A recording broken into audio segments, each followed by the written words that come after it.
बिस्मिल्लाहिर्रहमानिर्रहीम सल्लल्लाहु अलैहि वसल्लम अस्सलामु अलैकुम। Hello everyone, welcome back to eat organic.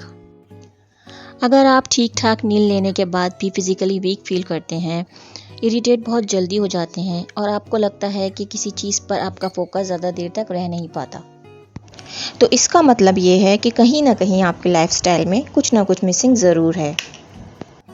लिहाजा इन सिचुएशंस में हम काफ़ी हेल्पलेस फील करते हैं और हेल्पलेस फील करना हमें इमोशनली ड्रेन कर देता है।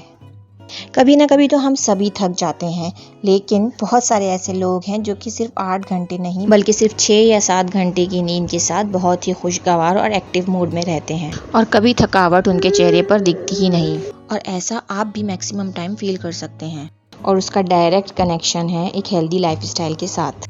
और जब आप सिर्फ कुछ दिनों के लिए नहीं बल्कि हमेशा के लिए एक अच्छा लाइफस्टाइल फॉलो करते हैं, तो आप हमेशा एनर्जाइज्ड और प्रोडक्टिव ही रहते हैं। तो अगर आप चाहते हैं कि आपकी एनर्जी भी हमेशा ठीक ठाक बनी रहे, तो उसके लिए सेल्फ केयर बहुत इम्पॉर्टेंट है। और सेल्फ केयर की प्रैक्टिस कैसे करते हैं, ये हमें कभी किसी स्कूल में नहीं सिखाया गया। इवन कि हमारी अपब्रिंगिंग के दौरान भी हमारे पेरेंट्स ने हमें यही सिखाया है कि अपनी फैमिली का ख्याल कैसे रखते हैं। कोई हमें डिसरिस्पेक्ट भी करे, फॉर ग्रांटेड ही ले, मगर हमें कभी किसी को उल्टा या सीधा जवाब नहीं देना। ये तो मैं उन घरों की बात कर रही हूँ जहाँ पे बच्चों को अच्छी तरबियत दी जाती है। बहरहाल इन सभी चीज़ों का आपकी हेल्थ या आपकी एनर्जी पर क्या फ़र्क पड़ेगा, ये बहुत कम लोग सोचते हैं। और यही रीज़न है कि हम लो वैल्यू फेस करते हैं। तो इन सब का सोल्यूशन ये है कि एक सिंपल सी बात है कि ये सब चीज़ें आपके एनर्जी लेवल पे डिपेंड करती हैं। और एनर्जी एक हैबिट है और बहुत सारी हैबिट्स खुद ही फॉर्म हो जाती हैं जिनके बारे में हमें पता भी नहीं चलता। वैसे भी कुछ फ़र्क नहीं पड़ता कि आपकी एज क्या है, क्योंकि एनर्जी लेवल का एज से कोई कनेक्शन नहीं, क्योंकि हमारी बॉडी और माइंड वंडरफुल मशीन्स हैं। मतलब अगर आप ये फील करते हैं कि आपकी एनर्जी लो है तो वो लो ही रहेगी, बट उसी सेकंड अगर आप कैपेबल हैं अपने माइंड को स्विच करने में, जिसमें आप ये सोचें कि आपके पास इनफ एनर्जी है, तो बिलीव मी आप एक पावर हाउस बन जाएंगे। Means it's all about your mind set. फिर इसके अलावा और भी बहुत से ऐसे फैक्टर्स हैं जो कि हमारे एनर्जी लेवल को अप या डाउन करने में पार्टिसिपेट करते हैं। तो आज हम उन्हीं फैक्टर्स पर बात करेंगे और उम्मीद करती हूँ कि मैं हर फैक्टर को क्लियरली डिफाइन कर पाऊँगी। इससे पहले कि हम ये देखें कि कौन सी चीज़ें हैं जो हमारी एनर्जी को इंक्रीज़ करती हैं, हम ये देख लेते हैं कि वो कौन सी ऐसी चीज़ें हैं जो हमारी एनर्जी को ड्रेन करती हैं। तो ये जानना बहुत ही ईजी है कि आपकी रूटीन लाइफ में ऐसी कौन सी चीज़ें हैं जो कि आपकी एनर्जी को ड्रेन करती हैं। तो ऐसी चीज़ों से डिस्टेंस मेंटेन रखने की प्रैक्टिस करते रहिए। रिस्पॉन्सिबिलिटीज़ लेना बिल्कुल गलत नहीं होता, बट जब हम अपनी फैमिलीज़ और रिस्पॉन्सिबिलिटीज़ की केयर करते हुए खुद की हेल्थ, खुद की वेलबींग को निगलेक्ट करते हैं, तो वहाँ सिचुएशंस थोड़ी प्रॉब्लमेटिक हो जाती हैं। दूसरी चीज़, जब आप अननेसेसरली हर चीज़ का मतलब निकालते हैं यानी ओवर थिंकिंग करते हैं, तो आपकी यही हैबिट्स आप में एंग्जाइटी इश्यूज़ पैदा करती है। बहुत ही सिंपल सी समझने वाली बात यह है कि आप अपनी एनर्जी को लगातार कंटिन्यूसली ड्रेन करते जाते हैं जब आप उन सिचुएशंस को भी होल्ड करने की कोशिश करते हैं जो कि आपके कंट्रोल में होती ही नहीं। लेकिन इतना ज़रूर कहूँगी कि ओवर स्ट्रेस्ड होने के बजाय अगर आपका माइंड सेट पॉजिटिव है, तो 99% चांसेस हैं कि आप किसी भी प्रॉब्लम से बहुत ही पॉजिटिव वे में बाहर आ सकते हैं। देखें, ये तो हम सभी जानते हैं कि हमारी एनर्जी का मेन सोर्स है खाना, और उसमें थोड़ा डिसिप्लिन ज़रूर होना चाहिए।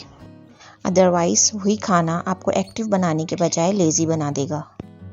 तो हम क्या खाते हैं, क्या पीते हैं, इस बारे में सबका अवेयर होना बहुत ज़रूरी है। तो अब सबसे पहले यहाँ ड्रिंक्स की बात कर लेते हैं। तो ट्राई कीजिए कि प्लेन पानी, लीमू पानी या ग्रीन टीज़ को प्रेफरेंस दीजिए। शुगरी ड्रिंक्स आपको इंस्टेंट एनर्जी तो देते हैं, लेकिन बहुत शॉर्ट टाइम तक, और इसके साथ साथ आपको इसकी वजह से फास्टली वेट गेन की प्रॉब्लम भी फेस करनी पड़ सकती है। और अगर आप अपनी एनर्जी फास्टली इंक्रीज़ करना चाहते हैं, तो प्रोसेस्ड फूड का इस्तेमाल कम से कम कीजिए, क्योंकि ये फूड आपको लेज़ी बनाता है। जितना हो सके फाइबर अपनी डाइट में ज़रूर ऐड कीजिए, जैसे कि फ्रेश फ्रूट्स, वेजिटेबल्स। इन चीज़ों का इस्तेमाल अगर आप अपनी डाइट में ज़्यादा करेंगे तो आप बहुत लाइट और एनर्जेटिक फील करेंगे। और अगर आप ज़्यादा नहीं कर सकते तो इतना ज़रूर करें कि एक खीरा लंच में और एक खीरा डिनर में ज़रूर इस्तेमाल करना शुरू करें। और ये मैं आपको इसलिए सजेस्ट कर रही हूँ कि ये बहुत ही ईजी वे है अपनी डाइट में फ़ाइबर ऐड करने का। और इसके साथ साथ आप प्याज और टमाटर की सैलेड भी इस्तेमाल कर सकते हैं। और जब भी खाएं स्मॉल मील्स खाएं, क्योंकि ये तो हम सभी जानते हैं कि खाना कम खाना चाहिए और लार्ज मील्स खाने से आपको नींद आती है। और क्यों आती है? क्योंकि जब हम बहुत ज़्यादा खा लेते हैं, मतलब जब हम ओवर ईटिंग कर लेते हैं, तो उसके बाद हमारी बॉडी की सारी एनर्जी उस खाने को डाइजेस्ट करने में लग जाती है और कुछ और करने के लिए हमारे पास एनर्जी बचती ही नहीं। और आप ये भी समझ लीजिए कि आपकी बॉडी के पास इतना टाइम और एनर्जी है ही नहीं कि वो इतना सारा खाना एक साथ हज़म कर सके। तो वो क्या करती है कि उसे आपकी बॉडी की साइड वॉल्स में ही स्टोर कर देती है, यानी कि फैट्स की फॉर्म में, क्योंकि उसे ये लगता है कि इन फ्यूचर कभी उसे खाना नहीं मिला तो उसे यूज़ करेगी, लेकिन वो दिन कभी आता ही नहीं। इसके अलावा सीड्स और नट्स का इस्तेमाल अपनी डाइट में ज़रूर कीजिए। मैं जानती हूँ कि ये महंगे होते हैं और कुछ लोगों का ये ख्याल होगा कि हम इसे अफोर्ड नहीं कर सकते, तो मैं भी यही कहूँगी कि हाँ, ये महंगे तो ज़रूर होते हैं मगर दवाइयों से सस्ते होते हैं। और अगर आप ये सब चीज़ें डेली बेसिस पे खाते हैं तो आपको दवाइयों की ज़रूरत नहीं पड़ती। तो अब बात कर लेते हैं प्रोटीन की। प्रोटीन आपकी डाइट में रोटी या चावल से भी कहीं ज़्यादा इम्पॉर्टेंट है और एक बहुत इंपॉर्टेंट एनर्जी सोर्स है और हमारे इम्यून सिस्टम को स्ट्रॉन्ग करते हैं। अब बात कर लेते हैं वर्कआउट की। ज़्यादा एनर्जी क्रिएट करने के लिए आपको कई बार एनर्जी डालनी भी पड़ती है और यही होता है जब आप वर्कआउट करते हैं। खैर, ओवर एक्सरसाइज तो आपको थका ही देती है, लेकिन डेली थोड़ी थोड़ी एक्सरसाइज करने से आप हमेशा फिट, एक्टिव और एनर्जेटिक ही रहते हैं। और एक्सरसाइज करने के बाद आपको जो सेटिस्फेक्शन मिलती है उसका कोई मुकाबला नहीं। और एक्सरसाइज करने की आदत आपको इस कदर हो जानी चाहिए कि अगर अभी 2-4 दिन नहीं कर पाएँ तो आपको इसकी कमी महसूस होनी चाहिए। और हाँ, एकदम से कुछ ऐसा स्टार्ट ना कीजिए कि जो आपको अच्छा रिजल्ट देने के बजाय आपकी हेल्थ को ख़राब करे। चाहे तो सिर्फ 15 मिनट की वॉक से स्टार्ट कीजिए, मगर हो सकता है कि कुछ लोगों के लिए सिर्फ 15 मिनट की वॉक भी मुश्किल हो, लेकिन सिर्फ स्टार्ट करना ही मुश्किल होता है। खुद को हल्का हल्का भी पुश करते रहें तो आगे का रास्ता बहुत आसान हो जाता है। Like slow and steady wins the race. हमारी एनर्जी भी टाइम की तरह लिमिटेड होती है और टाइम की तरह हम उसे सेव करके नहीं रख सकते। सो अपनी एनर्जी को राइट टाइम पर राइट जगह यूज़ करने से वो और इंक्रीज़ हो जाती है। तो इन्वेस्ट कीजिए अपनी एनर्जी उन चीज़ों या उन लोगों में जो आपको अच्छा फील करवाते हैं। और कुछ लोगों को और कुछ चीज़ों को तो एनर्जी वैम्पायर्स भी कहा जा सकता है, क्योंकि वैम्पायर्स तो ब्लड सक करते हैं, लेकिन कुछ चीज़ें या कुछ लोग आपकी एनर्जी सक करते हैं। जैसे कि बहुत सारे ऐसे न्यूज़ चैनल्स भी हैं जो कि न्यूज़ देने के बजाय आपको डराने का काम ज़्यादा करते हैं। And I suggest stop watching those channels. और कुछ लोग भी आपकी ज़िंदगी में ऐसे होते हैं कि जिनके लिए आप कुछ भी कर लो उनकी कंप्लेंट्स कभी ख़त्म नहीं होती और इस तरह की नेगेटिविटी आपकी पूरी एनर्जी खा जाती है। तो ऐसे लोगों से थोड़ा डिस्टेंस मेंटेन कीजिए और यहाँ आर्ग्यूमेंट कभी मत कीजिए।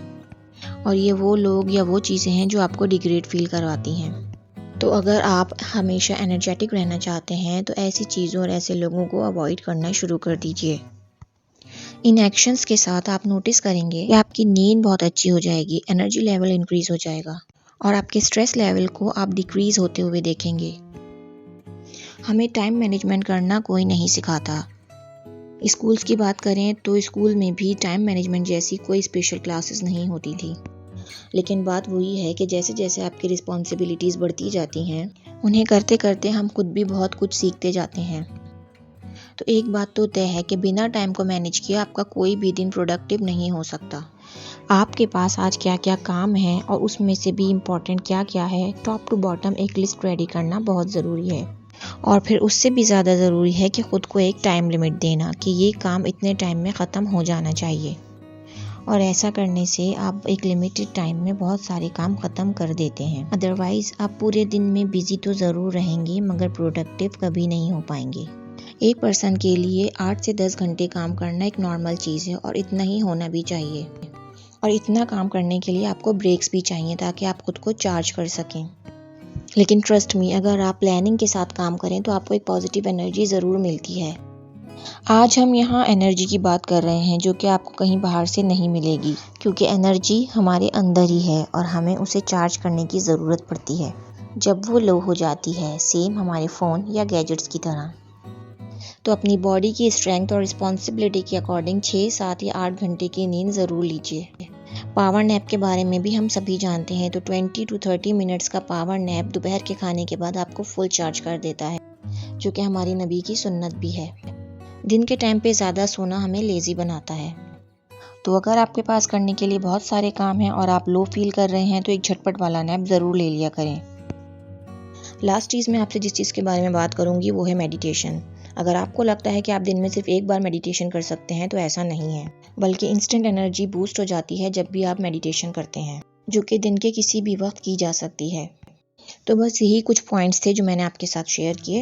एंड आई थिंक इतना कहना काफ़ी होगा कि आप अपनी एनर्जी को स्टोर करके तो नहीं रख सकते, लेकिन सही टाइम पे सही एनर्जी का यूज़ करने से और एनर्जी प्रोड्यूस ज़रूर कर सकते हैं, जो आपको हेल्दी, फिट और एक्टिव रहने में हेल्प करती है। तो चलिए आज के लिए इतना ज्ञान काफ़ी है। मिलते हैं नेक्स्ट वीडियो में। Till then take care, bye bye.